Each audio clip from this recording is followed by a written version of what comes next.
अक्सर पेशेंट्स ये सवाल पूछते हैं कि सेक्स कर सकते हैं प्रेगनेंसी में या नहीं कर सकते हैं। बहुत बार पेशेंट्स के मन में ये सवाल होता है बट वो डॉक्टर से पूछने में कंफर्टेबल नहीं रहते। तो आज इस वीडियो के माध्यम से मैं आपको इस टॉपिक पे इस सवाल का काफ़ी क्लियर आंसर दूंगा। तो sex during pregnancy is completely permissible, मतलब सेक्स प्रेगनेंसी में कर सकते हैं थोड़ी सी कंडीशंस को छोड़कर और थोड़े से टाइम पीरियड को छोड़कर। जब फर्स्ट ट्राइमेस्टर होता है यानी कि पहले 3 महीने होते हैं, तब जो मदर होती है उनका जी मचलाता है, उनको नोज़िया वॉमिटिंग की शिकायत होती है, बॉडी प्रेगनेंसी में जस्ट आई होती है। उस टाइम पे बेबी ढंग से फॉर्म्ड भी नहीं होता। तो इस टाइम पे सेक्सुअल एक्टिविटी यूजुअली अवॉइड करना ही बेहतर होता है। उसके बाद जब 3 महीने ख़त्म हो जाते हैं तो जो यूट्रस होता है उसमें ब्लड फ्लो बढ़ जाता है, मदर की सेक्सुअल ड्राइव भी बढ़ जाती है, मदर के हार्मोनल लेवल्स भी सेक्सुअल ड्राइव को इंक्रीज़ करते हैं।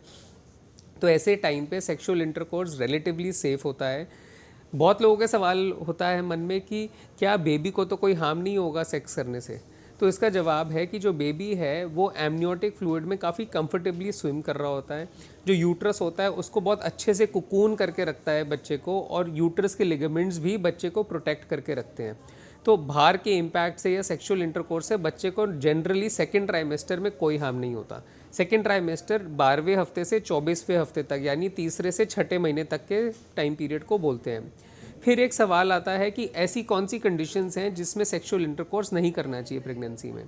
अगर आपके मल्टीपल प्रीवियस मिसकैरेजेस हैं, अगर प्लेसेंटा प्रेविया है यानी कि जो अवलनाल है बच्चे की वो नीचे सर्वाइकल ओपनिंग तक आ चुकी है, या फिर आपको लीकिंग है, पानी छूट गया है, या ट्विन प्रेगनेंसी है, या फिर प्रीटर्म लेबर की हिस्ट्री है यानी समय से पहले दर्द होने की संभावना है, तो सेक्सुअल इंटरकोर्स अवॉइड करना चाहिए।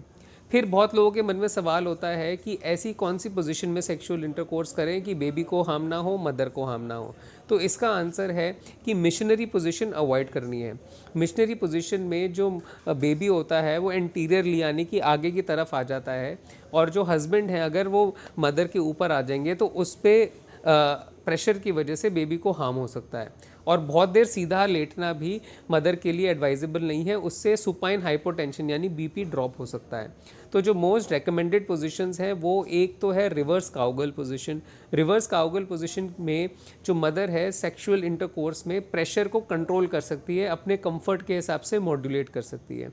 और दूसरी पोजीशन आती है डॉगी स्टाइल, क्योंकि इसमें भी जो अब्डोमेन है उस पर प्रेशर नहीं आता और जो मदर है वो भी प्रेशर कंट्रोल कर सकती हैं। अब एक सवाल आता है कि थर्ड ट्राइमेस्टर यानी कि जो आखिरी तिमाही होती है प्रेगनेंसी की, उसमें सेक्सुअल इंटरकोर्स रेकमेंडेड है या नहीं है। तो ऐसी बहुत सारी स्टडीज़ हैं जिसमें देखा गया है कि ऑर्गेज़म से कुछ हार्मोन्स रिलीज़ होते हैं मदर में जिससे लेबर इंड्यूस हो जाता है। तो थर्ड ट्राइमेस्टर में भी सेक्सुअल इंटरकोर्स को अवॉइड करना चाहिए।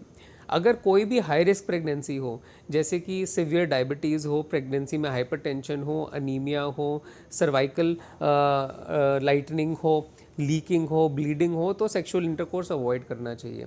अगर यंग एज है, फर्स्ट प्रेगनेंसी है, कोई हाई रिस्क फैक्टर नहीं है, लीकिंग ब्लीडिंग नहीं है, प्रीटर्म पेन्स की हिस्ट्री नहीं है, तो सेक्सुअल इंटरकोर्स रिलेटिवली सेफ होता है। अधिक जानकारी के लिए कांटेक्ट करिए एंड ऑल द बेस्ट।